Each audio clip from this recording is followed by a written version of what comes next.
دوسرا سنت رسول اللہ، ان دونوں کو مضبوطی کے ساتھ تھامے رکھنا۔ جو انسان ان دونوں میں سے کسی ایک کو بھی یا دونوں کو اگر چھوڑ دے تو انسان کے لیے گمراہی اور ذلت اس کے حق میں مقدر ہو جاتی ہے۔ اللہ کے نام سے جس نے پیدا کیا ہے، یہ اسلام صرف رمضان کے لیے نہیں ہے، ایک نظام حیات ہے اور بہترین مذہب ہے۔ اس مذہب کو پکڑنے میں اور اس کے مطابق چلنے میں ہمارے اور آپ کی کامیابی ہے۔ انسان اس سے جڑے گا وہ انسان شائستہ ہوگا، انسان اس سے جڑے گا وہ انسان حسب والا ہوگا، اس لیے اس کے پاس علم آئے گا، اور علم کے تعلق سے ہے انسانوں میں علم ہوگا وہ انسان اللہ سے تعلیم کو داخل کرے۔ یہ شروع دن سے یہ تعلیم ہے کہ تعلیم سے آراستہ ہوئے بغیر کوئی انسان یا قوم کامیاب ہوا ہے نہ ہو سکتا ہے۔ اس لیے تعلیمی اعتبار سے بھی وہ تعلیم قرآن کا علم ہے، وہ علم حدیث کا علم ہے، وہ فقہ کا علم ہے۔ اس علوم کی برکت کی وجہ سے اللہ آسمان سے بارش برساتا ہے، اس علوم کی برکت کی وجہ سے اللہ اس کے دروازے کو کھولتے ہیں، اس علوم کی وجہ سے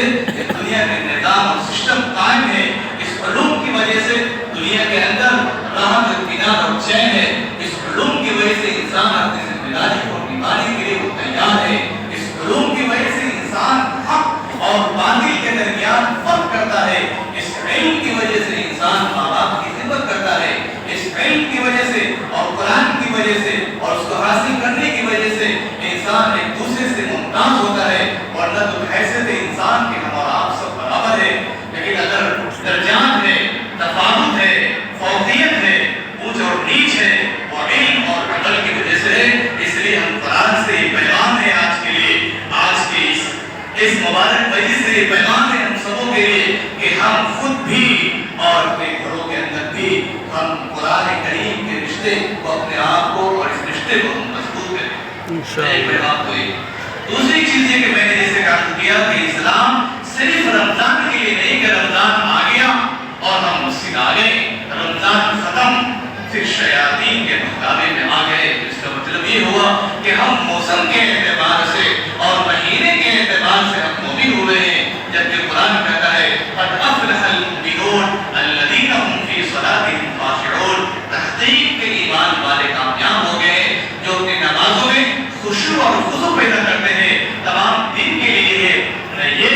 صرف اس مہینے کے اندر ہے۔ اس لیے اس طریقے سے اس مہینے میں ہم نے اہتمام کیا، ہم نے روزہ رکھا ہے، تراویح کی نماز ادا کی ہے اور غریبوں کا خیال کیا ہے، ماں باپ کو ہم نے پوچھا ہے، ہم نے غیروں کو بھی سینوں سے لگایا ہے۔ کیوں؟ اس لیے کہ بابرکت مہینہ چل رہا ہے، اس مہینے میں خرچ کرنے پر بھی ثواب اللہ رب العزت بڑھا دیتے ہیں۔ یہی جذبہ، یہی قربانی اور یہی روح اور یہی اسپرٹ یہ رمضان مبارک کے بعد بھی ہو۔ فرض بھی بہتر آ جاتا ہے کہ رمضان کے بعد فرضیت کے طور پر تو روزہ نہیں ہوتا ہے، البتہ نفلی ہوتا ہے، لیکن نماز تو فرض ہے، مسجد میں آنا تو ضروری ہے۔ جس انسان کا پاور ہاؤس جو کہ مسجد ہے کنیکشن ختم ہو گیا،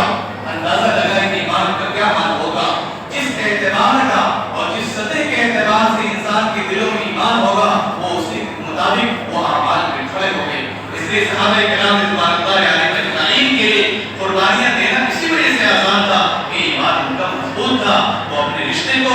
اللہ کے رسول صلی اللہ علیہ وسلم سے، جو کہ ہم آپ بھی ہمارا رشتہ بھی وہی ملتا ہے جا کر کے، ہمارے دل میں بھی اور آپ کے دل میں بھی وہ ایمان ہے جو صحابہ کے دلوں کے اندر جو ایمان تھے وہی ایمان ہمارے آپ میں بھی ہے۔ ہم بھی اسی نبی کے نام لینے والے ہیں، ہم بھی اسی نبی کے پیروکار ہیں، ہم بھی اسی صحابہ کے ماننے والے ہیں، لیکن افسوس یہ ہوتا ہے صحابہ کا عمل وہ قرآن پڑھتے تھے سمجھنے کے لیے، ہم قرآن دیکھنے کے لیے تیار نہیں ہے۔ رمضان کے مہینے آئے، قرآن اتار دیے، اس کے بعد پھر ہمارا رشتہ کلامی بات سے ختم ہو گیا۔ اس لیے دو چیزوں کے اہتمام کریں، ایک دوسرے کی کتاب اللہ سے رشتہ مضبوط، سنت رسول اللہ کو مضبوطی سے تھامے رکھنا، اور دوسری چیز کہ رمضان مبارک کے بعد بھی یہ دین کا ماحول اور دینی فضا یہ قائم رہے، یہ مسجدوں میں بھی قائم رہے، یہ گھروں میں بھی قائم رہے۔ ہم اپنے عمل سے بتا دیں کہ ہم مومن ہیں، ہم کردار